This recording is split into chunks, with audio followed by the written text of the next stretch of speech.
Why is Africa poor despite having all natural resources that humans need to survive? Africa is not poor. Africa is being exploited by who? We all know by who? By the European Union and America. That is NATO. Do you understand? Africa has basically everything possible to be the most richest continent on earth. Without Europeans and Americans stealing our resources, we are going to live as kings and queens on earth. Every other race on earth is going to worship Africans.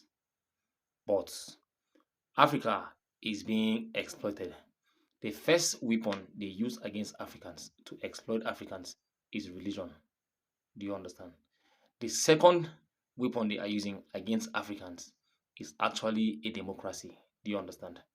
Now, a simple analogy: the US currency or the European Union's currency are all papers that are being printed. After printing the currency, what they do is they created the IMF and the World Bank. What does the IMF and World Bank do? What they do is they compel African leaders to borrow money in foreign currency. What currency? In euros and in dollars. We all know that after taking those currency in euro or dollars, you cannot pay back. Do you understand? It is very, very simple.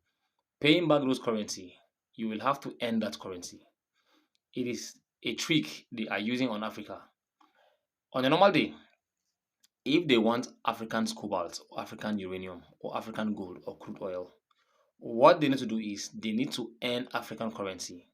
For example, Nigeria is using the naira, Kenya is using the shillings, and South Africa is using the rand. Do you understand? So if they want to buy a gold from South Africa, they will have to earn the South African rand. Do you understand? They will have to work to get the South African rand. If they want to buy gold from Nigeria, they will have to earn the naira. And what will that mean for the rand, naira, and shillings? That will mean that the naira, the rand, and shilling will gain value. Do you understand? Because we have a natural resources that is backing the currency. We have a natural resources that people are seeking. And before they can be able to lay their hands on those natural resources, they will have to demand the naira, the shillings, or rand, which means when other countries are demanding your currency will definitely gain value. But what they do is they reverse the trick. Do you understand? They created the IMF and the World Bank to force